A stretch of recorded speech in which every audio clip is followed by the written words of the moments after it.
হাসনাত ও সার্জিস ভারতীয় শিবিরের লোক, জাতীয় বিপ্লবী পরিষদ নেতা খোমেনির দাবি।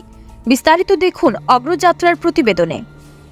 জাতীয় বিপ্লবী পরিষদের প্রতিষ্ঠাতা আহ্বায়ক খোমেনি এহসান এক ফেসবুক পোস্টে দাবি করেছেন, হাসনাত ও সার্জিস আগে থেকেই ভারতীয় শিবিরের লোক। জাপান প্রবাসী এই নেতার ফেসবুক পোস্টটি হুবহু তুলে ধরা হলো অগ্রযাত্রার পাঠকদের জন্য। হাসনাত ও সার্জিস কোটা আন্দোলনের সময় থেকেই ভারতীয় শিবিরের লোক। হাসনাত সেনাপ্রধান বিরোধী বক্তব্য দিয়েই মূলত সরকার প্রধানের চীন সফর বানচালের মতলবে, কিন্তু তাদের ম্যাগাজিন কাজ করেনি।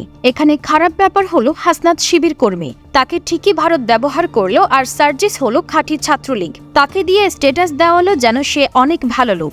আমি আন্দোলনের সময়ে পরেও অনেকবার এই দুইজনের বিষয়ে নাহিদ আকরাম সহ অনেককে সতর্ক করেছি, কিন্তু ক্ষমতার গরম বলে কথা। যাই হোক, ৫ই আগস্টের পর ভারতপন্থী কর্মকর্তাদের পুনর্বাসনী সচিবালয়ে মূল খেলাটি হাসনাত ও সার্জিসের নামে হয়েছে। এরই মধ্যে হাসনাত আমাকে ফোন করেছিল দুইবার। প্রথমবার সে নিজের বিশাল সাফাই গিয়েছিল। তার কথা ছিল সে এখনো কোচিংয়ে পড়িয়ে চলে, যা আসলেই সত্য ছিল, এবং সে দাবি করেছিল তার নাম করে অনেক দুর্নীতি হয়েছে, যা সে জানত। এক পর্যায়ে সে বলেছিল, ভাই আপনি যেভাবে বলবেন সেভাবেই চলব। তখন সঙ্গে সঙ্গে এই কথা প্রত্যাখ্যান করেছিলাম।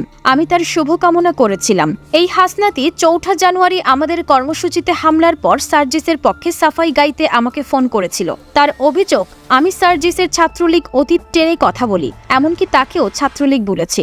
জবাবে বলেছিলাম, দেখো হাসনাত, তোমাকে কিন্তু শিবির বলেছি।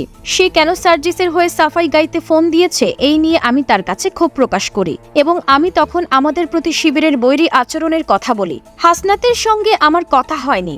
সেনাপ্রধানকে নিয়ে স্ট্যাটাস দেওয়ায় অনেকেই অনেক কথা বলছে, কিন্তু হাসনাত যে গোয়েন্দার ট্র্যাপে পড়েছে তা কেউ বলেনি।